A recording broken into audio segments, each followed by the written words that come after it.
project was announced, I had absolutely no idea what I was going to do. And I just sort of went home and I thought to myself, I'm going to find something to do for my project. And the very first thing I came upon was a fictional short story called A Splitting of the Mind. And it was a very good story. I mean, I liked it. And one of the significant things about it was the main character had been diagnosed with 4 different mental disorders. This got me thinking, how would I as a person live if I had 4 different mental disorders that I had to deal with every single day of my life?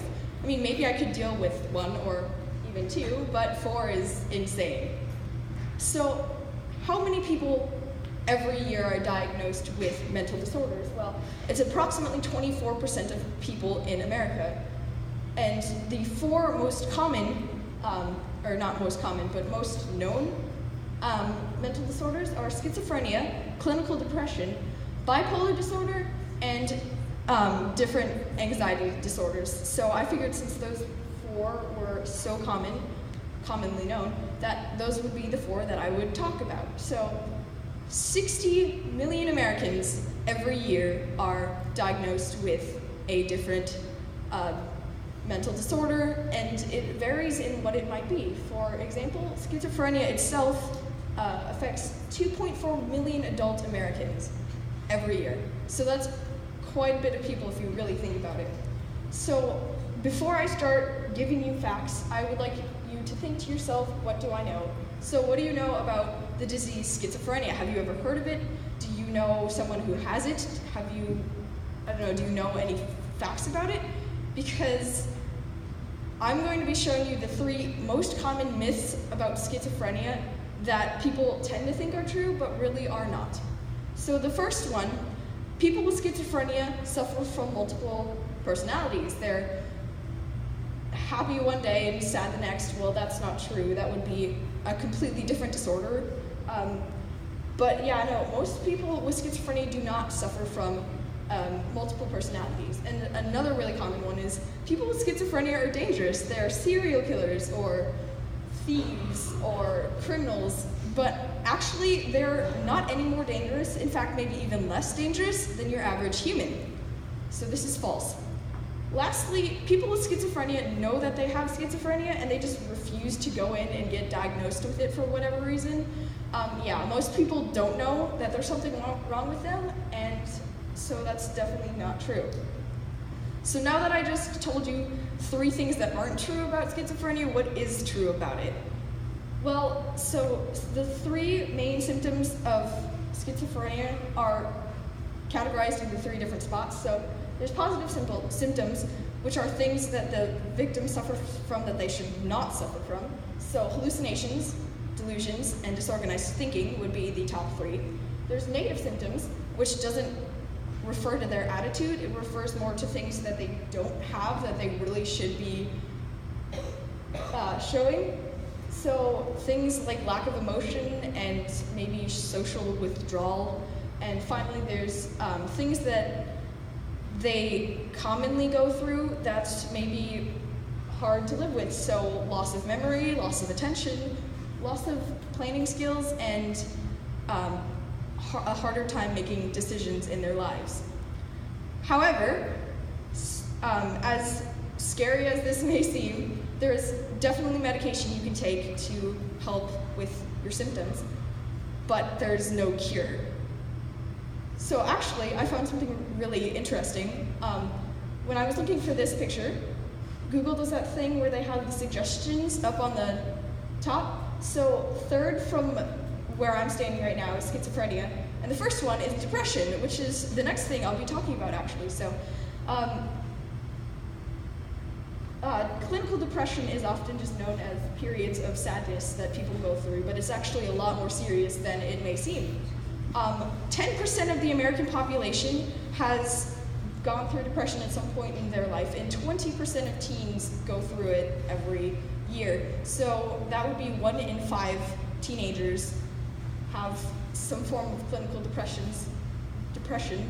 And so this might not seem like a big deal, but if you look through the symptoms, it's actually not as small as you think it is, because there are a ton of different really dangerous symptoms like thoughts of suicide and the potential substance abuse that someone with depression may go through, but there's also things like social withdrawal and just sadness and guilt in general.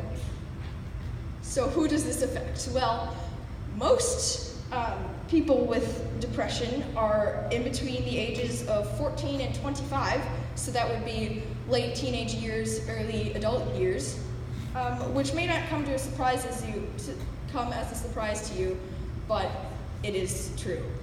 So what can you do? Well, antidepressants can be prescribed, which will help with your feeling of constant sadness. And also therapy. It might not seem like it works, but apparently, according to studies, it works 75% of the time. So that's definitely an option if you know someone who has depression or if you're trying to get someone help. And so really, really similar to depression would be bipolar disorder, also known as manic depression, because it is when the victim suffers from two extremes of very serious emotion. There's the manic episode of it, which would be when they're really heightened and very full of energy, and there's the depressive side of it, which is when they're sort of suffering from just clinical depression, which is what I just talked about. So the two symptoms of the two different episodes would be, for the manic symptoms, it would be increased energy, rapid speech, impulsiveness, or irritability, right? And then the depressive symptoms would be just depression, so anxiety and sadness, thoughts of suicide. So one of the biggest things, however, is it might not seem like that big of a deal again, but a lot of people during their manic episodes are actually hospitalized because they're found to be a danger to themselves or to other people. And so I thought that was sort of interesting to learn about, because I always thought schizophrenia was the dangerous mental disorder, and it's not. And in fact, this one can sometimes be much more dangerous. So now that I explained all of that to you, you probably think that's kind of a hard thing to deal with. But I have proof that people can be successful even though they have bipolar disorder or manic depression. So I picked out 3 celebrities that have had bipolar disorder and who are actually really successful right now. So the first one being Pete Wentz from Fall Out Boy. The second one is Demi Lovato. She's a singer and she sings a lot of the songs on the radio that you might hear. And lastly would be Russell Brand. He's an actor and a comedian. So despite seeming like it would be really hard to deal with, a lot of people deal with it, and it's a lot of people can still be successful with it. So finally, one of the things that comes from a lot of these different disorders would be anxiety disorder. There are 2 main types of anxiety disorders, the first one being generalized anxiety disorder, and the second one being social anxiety disorder. And so if you have schizophrenia, clinical depression, or bipolar disorder, it's often found that you will suffer from one of these 2 anxiety disorders because they're linked pretty closely. So you guys may know what normal anxiety is. It's just when you're feeling very nervous. For example, I'm pretty nervous up here, but if I were to walk off of the stage and still be nervous for days after, I would probably have an anxiety disorder, because anxiety disorders typically happen when the feeling of anxiety doesn't go away through after quite a bit of time, or if it even worsens. So anxiety disorders can be pretty hard to deal with because it gives you extreme stress and tension. Sometimes you find irrational fears of things that you didn't know you had before. And one of the worst symptoms of it would be panic attacks, which you may not know much about, but they're pretty serious. So the 2 types of anxiety disorders, which I said already, are generalized anxiety disorders, which is just when you're overly stressed about things that shouldn't be as stressful as you're making them seem. And there's social anxiety disorder, which is when you have extreme nervousness about going up and talking to a new person, or you can't, for whatever reason, keep your friends or make new friends. And so it's actually scientifically shown that if you are female, widowed, divorced, or just a naturally shy person, you are twice as likely to have social anxiety. So after researching all of this, my first thought was, what is a mental disorder? Is it just something that scientists have discovered that's something wrong with your brain, or is it maybe a little bit more stereotyped than we think?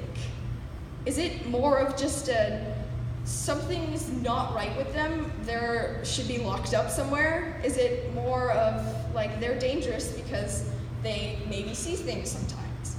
Or is it just something that we think we know about, but we really don't know about? Thank you.